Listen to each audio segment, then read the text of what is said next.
보실 성경 말씀은 고린도전서 2장 14절입니다. 육에 속한 사람은 하나님의 성령의 일들을 받지 아니하나니 이는 그것들이 그에게는 어리석게 보이며 또 그는 그것들을 알 수도 없나니 그러한 일은 영적으로 분별되기 때문이라. 아멘.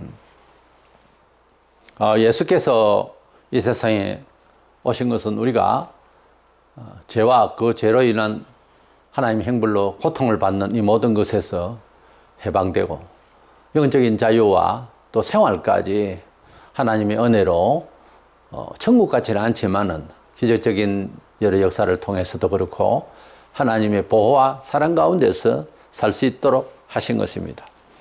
특별히 이 코로나19로 통해서 전 세계가 공포를 느끼고 있고 매우 암울한 시대가 되었습니다. 이것은 사상적인 것보다 그냥 물리적인 일이에요. 그런데도 우리는 이런 공포 속에서 어떻게 헤어날 수가 없는 백신을 준비하고 있지만은 약간 우리 영혼이 부자연스럽고 굉장히 염려 가운데서 살고 있는 것은 사실입니다. 그런데 이 종말에 대해서 말씀을 나눌 때 이런 환경이 아니었어도 몹시 우울해하거나 두려워하는 것은 하나님을 만난 사람의 정서가 아니에요. 우리가 어쩌면 이 종말에 대한 현재 지금 코로나19를 통해서 공포를 느끼고 있는데 우리 불신자들은 모르지만 성도들은 말세에 일어날 현상에 대해서 많이 들었을 것입니다. 모르는 사람은 듣기를 원해요. 알아야 됩니다. 근데 보면 지금 이런 정도가 아니에요. 처치의 지진과 전쟁과 전체의 변화까지 있어서 완전히 살 희망을 잃을 그런 경지까지 도달합니다. 물론 사람이 계속 살아야 돼요. 그때도. 그런 공포가 지금 아주 쬐끄만한 거예요. 마스크 잘 쓰고 다니고 정결케 하면 됩니다. 그런데 문제는 이런 공포와 종말에 대한 이런 말씀을 듣거나 할 때에 우리가 두려워하는 것은 성도의 정서는 아니라는 거죠.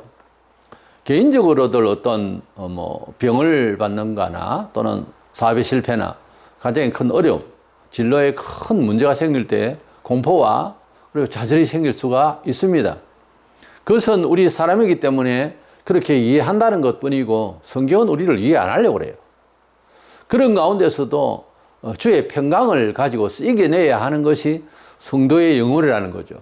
그렇게 못 되는 것은 문제가 있다는 거죠. 그래서 우리가 이 말세에 살아가는데 자유와 그리고 평온을 얻으려면 어떻게 하면 되는가 하는 것입니다. 성경은 여러 군데서 말씀하고 있는데 오늘 고린도서 2장 14절을 통해서 육이 죽으면 육신적인 생각이 죽으면 말세가 안 두렵다 이런 주제로 말씀을 나누고자 합니다. 먼저는 우리가 평온을 유지하고 이 영혼이 자유로우려 하면은 돈을 많이 가지고 축적하고 큰 집에 살고 좋은 차를 타고 여행을 다니고 이런 세상 문화를 가지고 절대로 우리 영혼이 자유로울 수가 없습니다. 심지어 돌을 닦는다고 해도 안 돼요, 그게. 우리 영혼이 진정 자유롭고 우리가 진정 이 세상에서 힘있게 즐겁게 행복하게 그야말로 제대로 살 수 있는 길은 우리 본성의 자를 부인해야 됩니다. 우리 본성의 자아를 부인한다는 것은 합리적인 자, 시민사회 속에서의 나, 상대적인 나, 그래서 나를 지키려고 하는 자존심, 이런 것들을 통해서는 영혼의 자유는 가질 수가 없어요. 오히려 이런 본성적인 죄된 생각, 이런 것들을 버릴 수 있어야 됩니다. 어떤 사람은 수도를 하게 되고요. 어떤 사람은 생활을 단순하게 만들어서 그런 기회를 얻으려고도 하고요. 오히려 그런 쪽이 낫죠. 이 공포 속에서 우리가 과학으로 어떤 평온을 유지하기 위해서 행복하기 위해서 많이 발전시켰잖아요. 그러나 과학 때문에 지금 엄청 조심히 가고 불안해요, 오히려. 그러니까 물질 문화를 통해서 우리 영혼을 자유롭게 할 수는 없더라는 거죠. 그것을 눈치챈 사람은 수도를 하거나 생활을 단촐하게 하거나 오히려 그렇게 해버려요. 그런 사람들이 자유인이라고, 산에서 살든지 아주 단촐하게 해서 사는 사람들이 오히려 여유로운 얼굴과 말을 우리가 들을 수가 있죠. TV를 통해서 그런 프로그램이 우리가 접할 수가 있잖아요. 이래서 우리는 본성적인 이런 생각, 합리적인 생각, 심지어 과학적인 생각, 거의 종교적인 생각까지 우리가 스스로 어떻게 우리 영혼이 하나님으로부터 행벌받은 상태거든요. 인생이 나면. 근데 이것을 해소하는 길을 무단히 이제 열심히 추구했지만 그러나 힘듭니다. 그렇게 부단히 열심히 해도 그 끝이 없어요. 우리는 본문에 육계에 속한 사람은 하나님의 성령의 일들을 받지 아니하나니 이는 그것들이 그에게는 어리석게 보이며 그랬어요. 우리가 본선적으로 태어나서 하나님을 복음을 전하지 않는 곳에서는 아무도 그 이름을 부르는 사람이 없고 또 그에 대한 혜택을 받은 것도 없어요. 일반 은총으로 우리가 구분하는 햇빛을 받는다든지 비를 받는다. 이것은 전 세계적으로 자연의 은총을 하나님이 사랑이 많으셔서 그래요. 그렇게 주신 것이지만은 그러나 영혼의 자유라고 하는 것은 어느 시대나 어느 지역 어느 나라든지 어떤 형편에 태어났든지 부잣집에 태어나 그 집에 종이 되거나 똑같아요. 하나님을 만나기 전에 그 영혼의 평안이라는 것은 절대로 그렇다면 그건 거짓말이고요. 안 되게 되어 있습니다. 하나님이 영혼을 딱 쥐고 있기 때문에 불안, 공포, 초조, 긴장, 불평안, 이건 어쩔 수가 없이 당하게 되어 있는 영혼이거든. 이것을 우리가 우리 심리적으로, 인격적으로 말하지만 본성적이다 그 말이에요. 철학적으로 말하지만 합리적으로 살려고 한다 그 말이에요. 이걸로서는 영혼을 자유롭게 할 수는 없는 것입니다. 이웃을 사랑하고 도덕적으로 잘하고 품위가 있고 그러면은 영생의 가치를 알게 될 것인가? 공자, 명자, 기타 많은 철학가들이 그러면 아주 좋은 말씀을 하셨고 이랬는데 그분들이 하나님을 알고 우리 영혼을 평안하게 할 수 있는 길을 제시했는가? 그렇지를 못하거든요. 시대의 스승이고 겨우 해봤자 합리적인 그리고 국지적인 그 지역에서 그 시대에 맞는 도덕성을 이야기한다든가 그런 정도겠죠. 절대로 우리 영혼을 변화시켜서 우리 영혼이 자유로울 수 있는 그런 평안을 가질 수 있는 그것은 말할 수가 없고 그런 실력이 되지를 못해요, 사람은. 바울은 유대 지도자로서 정말 종교사회에 대단한 분이었습니다. 근데 그는 그런 많은 존경을 받고 있으면서 예수교를 이제 핍박을 하고 할 때에 예수님께서 직접 나타나셔서 공중에서 그 원래 이름이 사울이죠. 그를 불렀습니다.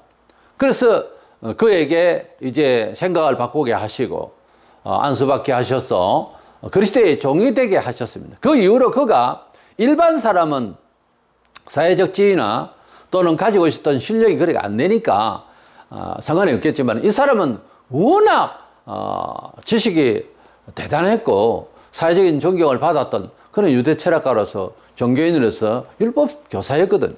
그 율법사로서 예수님을 믿으니까 그 많은 기술적인 그 많은 지식적인 걸 그리스도를 위하여서 쓰임 받으려고 하니까 얼마나 위대한 사도겠어요. 오죽했으면 기독교는 예수가 세우고 바울이 전파했다 이런 정도로 바울이 신약 절반을 썼어요. 그래서 신약을 이해하려면 어쩌면 사도 바울에게서 좀 배울 수 있는 그런 기회를 많이 가져야 됩니다. 물론 다른 사도들도 다 같은 차원에서 성령의 감화로 성경을 썼고 일들을 했지만은 사도 바울은 특별히 택하신 예비하신 그릇이라고 주님이 말씀하셨거든. 근데 그가 이제 일을 그리스도의 종으로서 유대 율법주의에서 완전 금세 바뀌어서 단번에 바뀌었죠. 이제 그리스도를 위한 종으로서 역할을 하려고 하니까 남들도 그렇지만 나 자신이 가지고 있던 습관이라는 게 있잖아요. 율법주의 시대에 그 시대에는요 외식적인 종교인이었어요. 사실은 완전히 외식가였어요. 거기에 완전히 털이 잡힌 사람이었죠. 말하자면 우리가 유교 사상이 아직도 집집마다 아직 연세 많으신 어른들이 있고 한학을 하시고 유학에 푹 빠졌던 사람들은요 딱 잡혀 있어요. 자세가 딱 잡혀 있고 생각이 출발에 아예 유학 사상부터 시작해서 평가를 하고 이해를 하려고 하는 습관이 되어 있어요. 예수 믿어도 없어지느냐? 안 그렇단 말이에요. 사도 바울의 고민에 대해서 눈치를 채고 같이 깨달으셔야 됩니다. 사도 바울은 매일마다 자기를 죽인다는 거예요. 오늘 15장 31절에 사도 바울에게는 우리와 같은 원죄로 인한 인간의 본성도 있지만은 예수 밖에서 하나님을 잘못 믿고 그것도 그리고 세상적으로 존경받던 그런 율법 교사의 위치에서 가지고 있었던 사회적 정서, 그것 때문에 주를 위하는데 상당히 불편했어요. 그런데 예수 믿어도 그런 불편함을 못 느낀다고 하는 것은 평소에 뭐 별로 그렇게 유능한 사람이 아니었던지, 뭐 좀 속한 말로 바보든지, 안 그러면 웬만한 사람이면 갈등이 와야 정상이에요. 내가 이렇게 하면 주님이 기뻐하시지 않는데 성경을 읽고 이해하게 된 것은 이건 아닌데 라고 하는 정도가 되어야 되는 거예요. 그리고 사회적으로 대단한 그 능력을 가졌거나 또는 집안 내력에 있어서 유교나 불교나 다른 타 종교나 철학에 깊이 빠져있고 체질이 그렇게 되어 있는 사람은 반드시 고민할 수 있어야 되는 거예요. 사도 바울처럼 이렇게 막 고민을 하고 괴로워하고 다들 본성적으로 자아를 눌리키는 것은 베드로도 있었겠고 요한도 있었겠지만은 그 중에 사도 바울은 좀 유달리 다른 사람이에요. 이런 사회적인, 이런 세상 철학적인, 합리적인, 이런 현명하게 하다고 생각했던 그런 똑똑함이 그리스도에게 순복하며 어린아이처럼 이렇게 순종해야 성령이 임하고 일이 되는데 자꾸만 그게 본성적인 게 자꾸만 튀어나오는 거예요. 바울은 그렇게 고민하는데 우리는 고민 안 할 수가 있거든요. 잘못 알고 있는 거예요. 내가 그만큼 잘났다 싶고 상대적으로 괜찮았던 사람이라면 예수 믿으면 그만큼 자기를 죽이는, 자기를 부인해야 되는 숙제가 있어요. 그냥 머리가 비고 책도 별로 안 읽었고 집안도 그저 평범한 이런 집안에서 배운 것도 별로, 그런 사람은 그만큼 고민할 것이 없다고 봐요. 본성적으로 이기고 그리스도를 더 많이 받아들이는 데만 자기를 그렇게 훈련시키면 되지만은 사회에서 아주 특출하고 집안 내력이 아주 빼대가 있고 이런 집안일수록 예수 믿으면 큰 고민이 됩니다. 입장이 다 달라요. 그래서 예수 믿으면 무엇이 죽고 무엇을 살려야 되거든요. 그러니까 뭐가 죽어야 될 게 뭐야? 합리적이고 본성적이고 세상적인 것 강할수록 예수께를 크게 쓰임 받을 수 있는데 그 과정에 있어서 그렇지 못한 사람보다 배나 힘들다 그 말이에요. 그것이 정상이에요. 고민이 되면 낙심하지 마세요. 오히려 그만큼 그대가 쌓은 것이 많았었다가 말이에요. 근데 그것이 자라오는 끝나라고 내가 좋은 말을 하는 것이 아니고 그만큼 변화를 받아야 할 숙제가 많다고 말해요. 근데 예수는 믿는데 교회는 나오는데 성경은 이해를 하면서 받아들이면서 아멘 해놓고 사는 질은 본성대로 사는 수가 많거든요. 그거 고쳐야 됩니다. 그렇지 않으면 신앙이 자라질 않아요. 세상의 인품이요. 예수교회 교회를 다녀도 그 인기가 어디 갑니까? 품위가 있어 보이죠. 근데 그거는 신앙이 아니라 그 말이에요. 그런데 예수 믿는 사람이 세상적으로 괜찮고 대단하고 아주 뭐 빠리빠리하고 아주 그냥 눈치도 빠르고 머리도 좋고 사업성도 있던 사람 예수를 믿고 난 뒤에 풀어져가지고 어떻게 보면 형 바보 같고 막 기회도 모르고 이렇게 보일 수가 있어요. 그건요 신앙으로 정말 변화되었을 때 그런 모습이 되는 거예요. 그런데 교회를 나왔는데 큰 차이가 없어 보인다? 교회와 세상의 그 선을 긋고 들락날락해도 큰 표가 없는 게 문제예요. 좋은 것이 그대로든 나쁜 것이 그대로든 같은 이야기입니다. 신앙으로 이것은 변화를 먹어야 되는 거예요. 그래서 영혼이 중생하고 거듭나는 것, 다시 거듭나는 것은 당연한 시사지만은 인격적으로 삶의 방식에 있어서도 전부 다 거듭나야 되고 심지어 지갑이 거듭나야 된다 그런 말도 쓰잖아요. 예수 믿고 난 뒤에 돈에 대해서 매여 있다기보다 그 필요성은 이해를 하지만은 돈을 너무 의지하고 믿고 계산하는 그런 버릇이 그리스도 안에서는 깨어져야 됩니다. 그렇다고 계산 없이 살아라는 말이 아니고 이건 믿음으로 이해하고 살아가야 된다 그 말이에요. 마태복음 16장 24절에 이에 예수께서 제자들에게 이르시되 누구든지 나를 따라오려거든 자기를 부인하고 자기 십자가를 지고 나를 따를 것이니라 그랬어요. 우리가 그리스도를 믿는다고 하는 것은 배우고 안 배우고와 관계없어요. 많이 배운다고 해서 영적으로 하나님 뜻을 잘 알 것 같지요. 천만에요. 신학 박사 교수가 더 못 믿어요. 그런 경우가 비일비재해요. 예수 믿으면 어렵다 하셨다 냉큼 받아들이는 사람은 비판할 능력도 없고 생각도 없어요.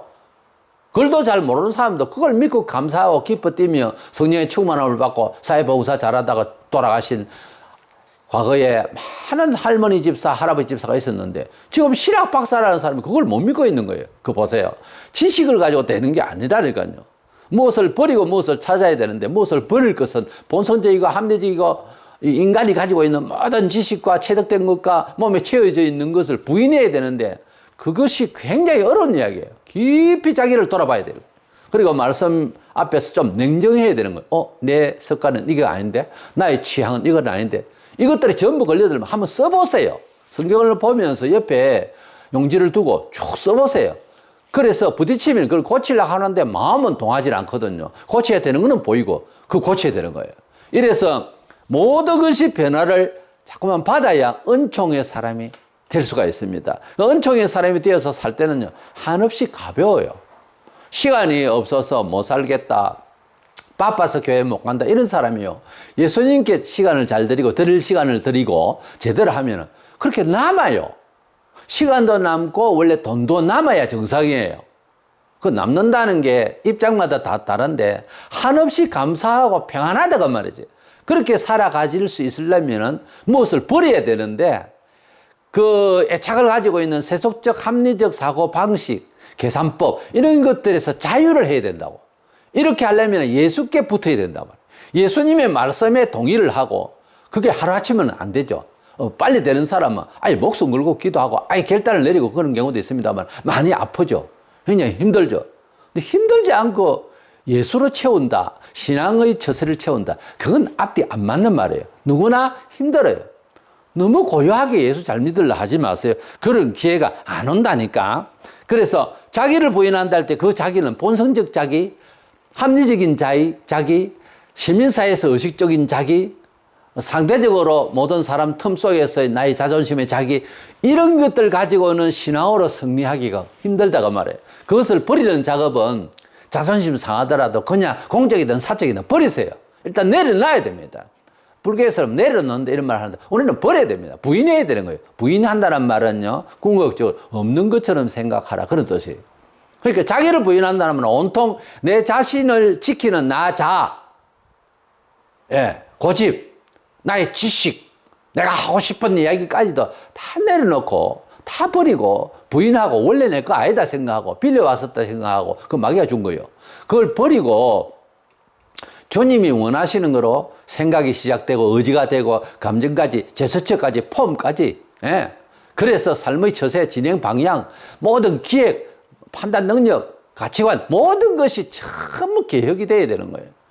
그게 하루아침에 안 되지. 그러니까 예수 처음 바로 믿는 사람에게는 직분을 주지 말라고 사실 뭘 모르고 안 된다 그러지. 성경이 나오잖아요.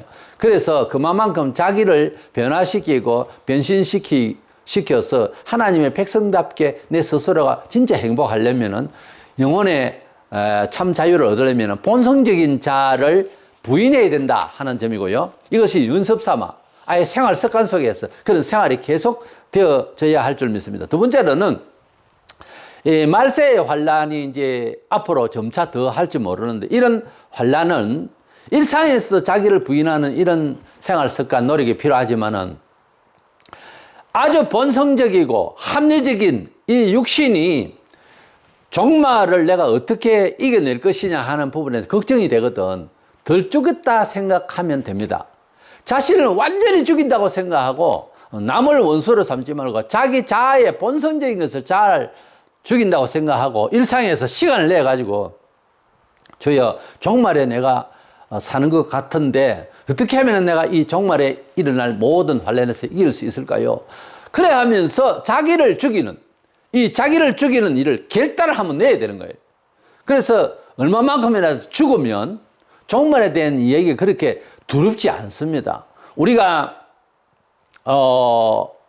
간증들을 들어보면은 개인적으로들 아주 극단적인 상황, 아주 어려운 그런 상황에 부닥쳤을 때 그동안에 생각했던 자기를 다 없이 하고 주님 앞에 온전히 순종하며 금방 또 좋은 일이 일어나는 건 아니었어요. 그런 사람들도.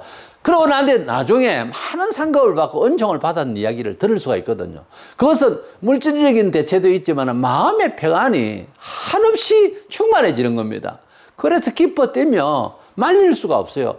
그래서 교회에서 평범하게 그냥 왔다 갔다 하는 그런 정도의 교인들은 쳐다보면은 좀 광기가 있다 이렇게 비판이 될 정도로 너무 기쁨을 어떻게 주체할 수가 없는 상황까지 가거든요. 그 사람은요, 자기를 죽인다고 엄청나게 힘을 쓴 거예요. 금식을 하면서 하든지 어쨌든지 간에 자기를 죽이려, 또 어떤 일이 탁 부닥쳤을 때 그냥 고발하면 되고 싸우면 되는데 이것을 주기 위해서 굉장히 고통스러워요.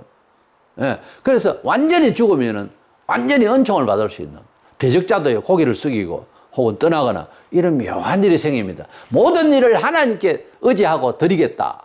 문제의 해결을 주님께 드리겠다. 뭐 이런 차원이죠. 이래 되면 말세 환란도 우리가 이길 수가 있습니다. 오늘날 마지막 시대가 되어서 교회 목사가 사도들이 건물을 좀 사놓고 밭을 사고 땅을 샀습니까? 아니잖아요. 우리의 신앙은 사도적인 신앙을 그분들의 문화까지도 전승하는 것이 신앙입니다. 우리가 뭐 특별하게 이런 시대에 잘 사는 법이 따로 있는 거 아니에요. 사도들이 가지고 있던 신앙심을 그대로 전수하는 게 기독교 신앙이에요. 왜냐하면 사도들이 자기들의 신앙을 적은 게 성경이고요. 사도의 행전에 특별히 보면 어떻게 살았는지 그대로 살면 돼요. 목사만 아니요. 모든 성도들도 그렇게 사는 거예요. 돈을 많이 축적한다. 이건 안 맞는 말이에요. 돈을 많이 재간이 있는 사람도 있어요. 많이 벌었으면 영혼을 구령하기 위해서 말하자면 선교에, 전도에 올인을 해야 됩니다. 평신도도. 그런데 하물며 목사가 돈을 수백억씩 가지고 있고 수십억을 예사로 가지고, 이건 말이 안 되는 거예요. 이건 원칙적으로 안 맞는 이야기입니다. 성경적으로 볼 때. 말세가 되면은 로마 16장 18절에 이 같은 자들은 우리 주 그리스도를 섬기지 아니하고 다만 자기들이 배만 섬기나니 교활한 말과 아첨하는 말로 순진한 자들의 마음을 미혹하느니라 그랬어요. 목사가 돈이 너무 많다.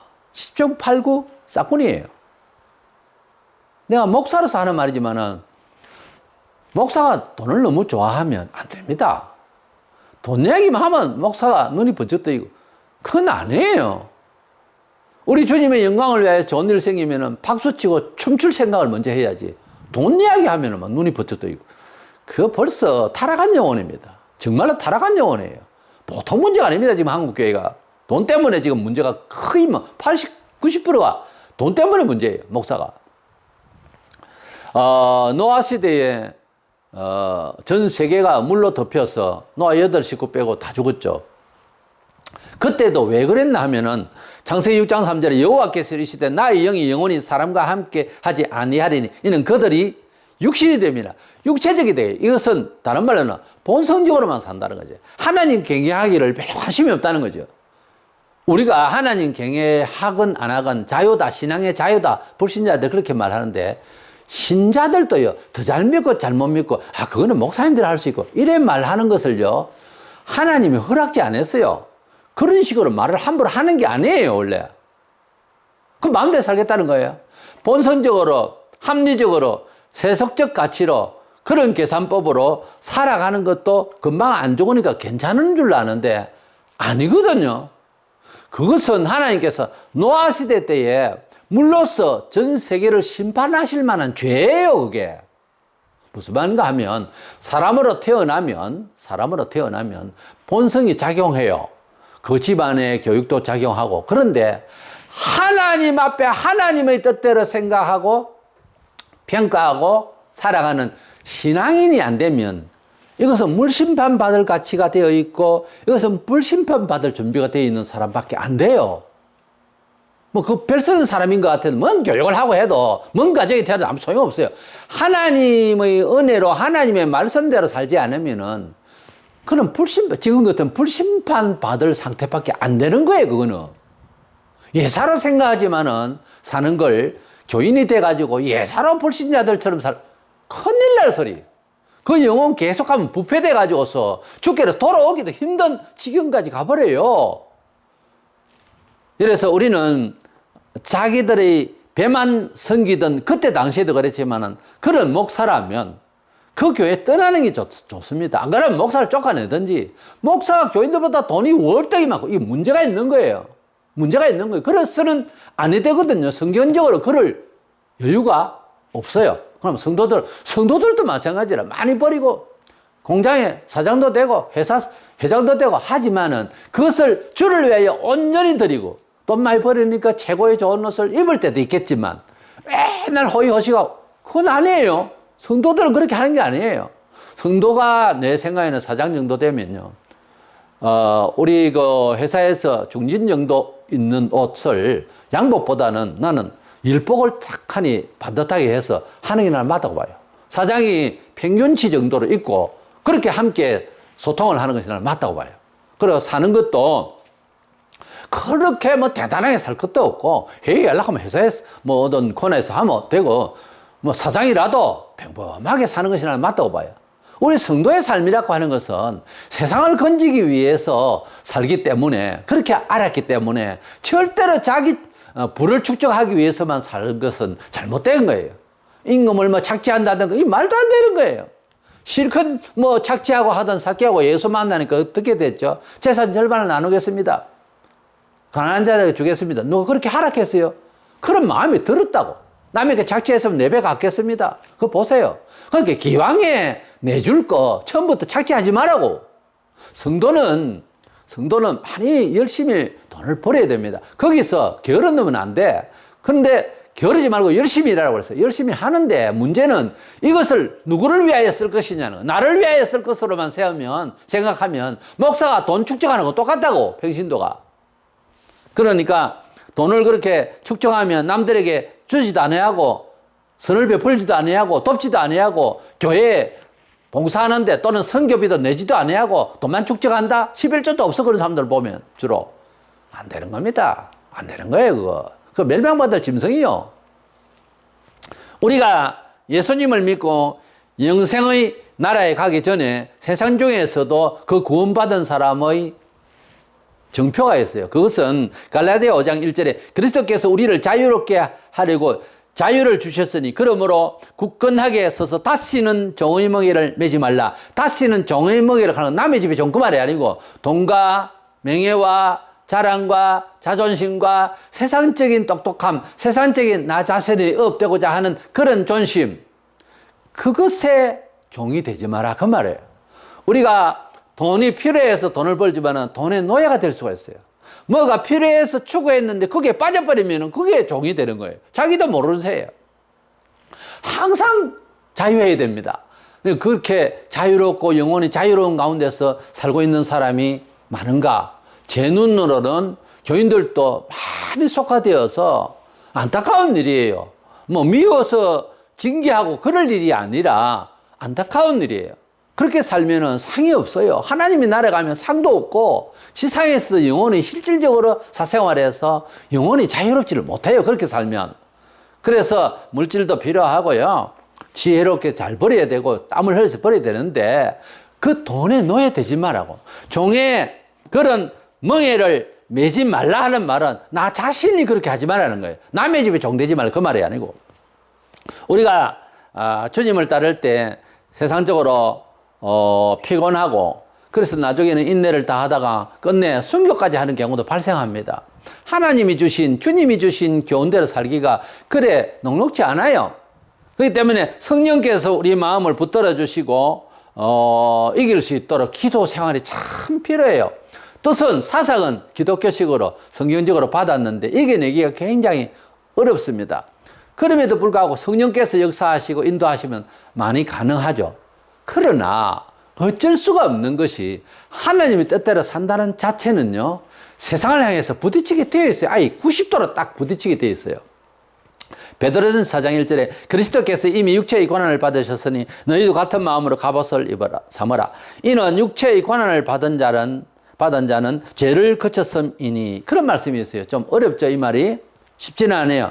육체의 고난을 받는다는 말은 아니 고행수도를 한다 그 말이 아니고 하나님의 말씀대로 살려고 하는 것, 아버지 뜻대로 산다고 하는 것은 무려 예수 그리스도께서도 힘들었다는 거죠. 이 본문이. 아버지 뜻대로 산다고 하는 것은 그렇게 쉽지는 않아요. 왜? 우리가 원래 쉬워야 한다고. 천국에서는 아버지 뜻대로 너나 할 것 없이 어떻게 그렇게 신앙이 좋은지 전부 아멘하고 전부 할렐루야 하고 전부 아멘입니다 하고 다 그래요. 왜 그럴까? 그때는 완전한 성화되어서 사람마다 좀 차이는 조금 있겠지만 천국 백성다움이 온전히 해가지고 하나도 걸림이 없어요. 서로 소통해버려.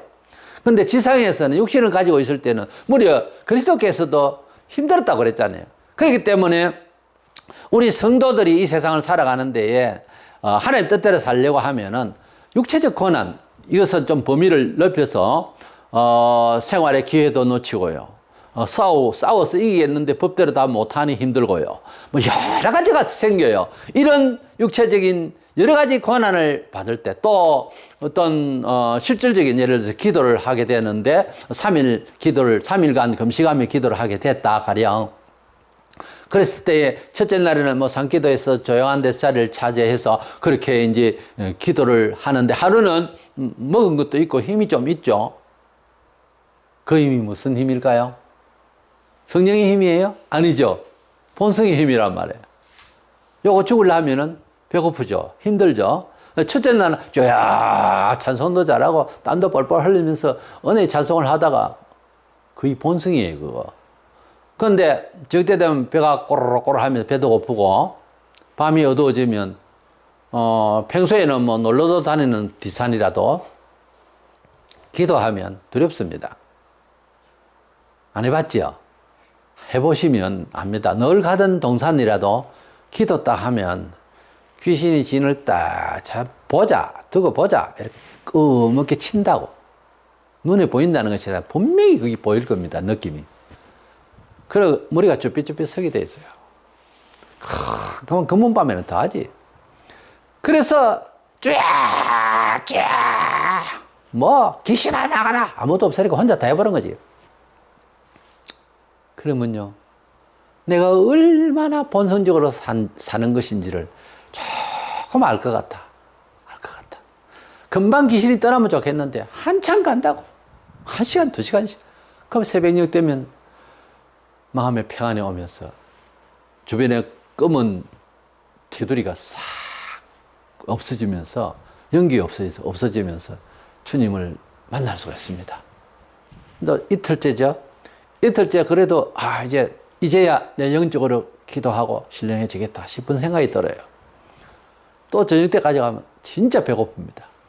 힘들고 아파요. 그리고 위 자체나 내장 자체가 고통스럽다고. 물도 안 마시면 더 하죠.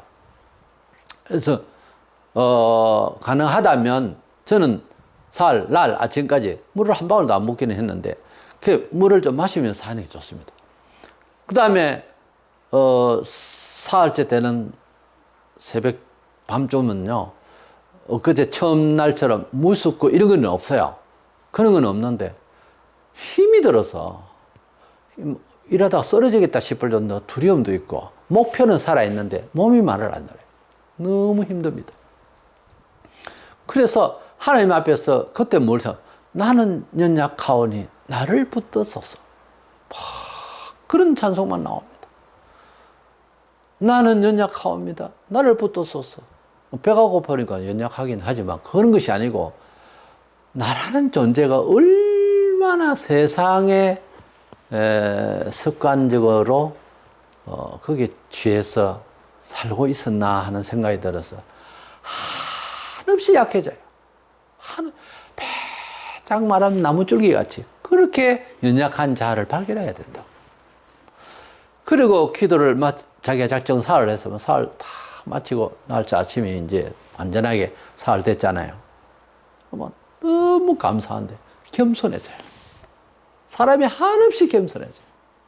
한없이 반찬 한두 가지만 해도 족하다. 주님 말씀하신 뜻을 알아요. 주님은 늘 그런 마음 그 말이거든. 한두 가지만 해도 좋게 반찬 투정하고 그런 남편이 있거든. 사모님께서는 밥을 먹이지 마시고 금식을 지키세요. 그럼 정확하게 되어집니다. 하루만 지나가도 막 배고프면 잔소리 안 해요. 우리가 많이 먹어야 일할 수 있느냐? 절대 그게 아니에요. 절대 아니에요. 뭐 좋은 거 많이 먹으면 아니에요. 우리 주님 성령이 오시면 신비적인 일입니다. 비타민 A, B, C, D 다 들어와요. 우리 몸이요, 완전히 자신있게 살 수 있는 묘한 양약이 들어온다고. 그걸 아셔야 돼요. 성령께서는 단순한 정신적, 그렇게 생각하면 안 돼요. 생명의 영이거든요. 생명의 영이 우리 속에 오면은 우리가 어떻게 하든지 일할 수 있는 데까지 건강은 다 주식이 돼 있어요. 자, 우리는, 상당히 우울한 이런 말세를 살고 있습니다. 분명히 이것은 세계적인 이런 전염병인데요. 이런 가운데서도 우리가 지금도 이기고 다음에 어떤 일이 있어도 이길 수 있는 것은요, 합리적인 본성적인 주로 이제 죄로 나타나는 건데, 태만, 게으름, 욕심 이런 여기에서 자기를 죽여야 되는데 수도를 하는 사람도 있고요, 종교적으로 그런 다 있어요. 어떤 좋은 뜻에서는 자기를 이기려고 하는데, 뭐 그 대표적인 게 불교 아닙니까? 자기를 비운다, 욕심 내지 말자. 불교도 좋은 이야기는 있어요. 그런데 우리에게 성령을 채워야 되거든요. 속 사람을 채워야 되는데, 이미 예수 믿고 구원받은 영혼은 거듭나 있어. 그런데 10년을 다녀도 이제 뻘뻘 기는 애기처럼 돼 있는 사람이 너무 많고, 좀 컸다 싶은데도 초등학교 들어갈 말똥 할 정도의 그 영이 돼가지고, 나이는 영적으로 그랬는데도 육신적으로는 교회 다닌 지는 20년 되고 20살이고 뭐 그런 식의 사람들이 교회에 수두룩해요. 이것을 잘 하려면은 성령께서 이미 배우고 들었고 한 바를 인정했으면 이제 그런 사람이 돼야 되는데, 그걸 성공하라고 해요. 그렇게 되려면은 자기를 죽이는 일, 그것은 첫째로 인격적으로 사람이 다르게 말을 해야 돼요. 인격적으로 세상적으로 호흡하는 그거 존경하고 받고 뭐 업되고 안 됩니다. 그래가지고는 무조건 하고 제일 낮아져야 돼요. 무조건 하고 제일 낮아. 어디서 자리를 줘도 상석에 앉지 말고 무조건 제일 밑에 자리에 앉고요. 뭐든지 제일 낮게. 예? 어느 정도 겸손해야 될까? 이제 고인이 된 이주일 씨가 그런 말을 한 적이 있어요. 갑자기 이제 떠가지고 이제 그 협력사에서 이제 1억을 주고, 그리고 그 차를 사고 집을 얻게 됐어요. 갑자기 사과 상자에다가 밥 올려놓고 뭐 그거 입을 올리고 그렇게 조그마한 방에 살던 사람이 그런 상황이 되었을 때에 방송국을 출입을 할 때요, 자가용을 끌고 와서 어디에 대놓을 수가 없더랍니다. 부끄러워서. 저 다른 데 대놓고 이렇게 걸어왔다고 하더군요. 그것을 들을 귀가 있어야 되는 거예요. 사람이요, 겸손해야 돼. 우리가 죄인된 세상에서 영락 없이 지옥 펄펄 끓는 지옥불물에서 갈 우리를 구원하시기 위해 주님이 피를 흘려 쏟아서 죽음을 우리에게 주신 그 생명의 주님을 통해서 우리 구원을 받았으면은 적어도 주님 앞에 모든 것을 감사하며 겸손해야 되는 거예요. 성도가요, 겸손하면 교회에서도 축복받고 나가서도 복을 받아요. 제일 큰 죄가요, 교만입니다. 그래서 겸손하면 그냥 내가 배우고 들은 것대로 처세가 되기 시작합니다. 원래 이게 잘 안 되는 건 교만해서 그렇다니까요. 겸손한 척이지. 주로 성경에 보면 겸손을 가식적으로 하는 걸 지적하고 있거든요. 겸손한 척 한다고. 그게 아니고 공자에도 유교 사상하고 다릅니다. 하나님 앞에 전적으로 나를 완전히 굴복시키는 거예요. 참 이것은 축복받을 그릇이 되는 거예요. 그걸 위해서 어쩌면 금식 기도를 하고 하는지 몰라. 네, 결과가 그렇더라고. 겸손해지더라고, 사람이. 그래서 본성적인 나를 죽이면 종말에 있을 환난도 넉넉히 승리해 나갈 수가 있다. 그것을 법을 모르니까 대환란에 오면 피해서 공중에 날아 올라갈 것이다. 휴거를 말하는데 성경에 없는 이야기예요. 우리는 겸손함으로 우리를 먼저 죽이면 육신적으로 죽이는 사람이 안 두려워요. 성경에 몸을 죽이는 사람을 두려워하지 말고 몸과 영혼을 죽여서 지옥을 보내는 하나님을 두려워하라 했잖아요. 근데 그것을 말씀을 받았으면 우리가 우리 몸을 스스로 본성적인 자아를 죽이는 생활이 계속 난 날마다 죽노라 바로 그랬잖아요.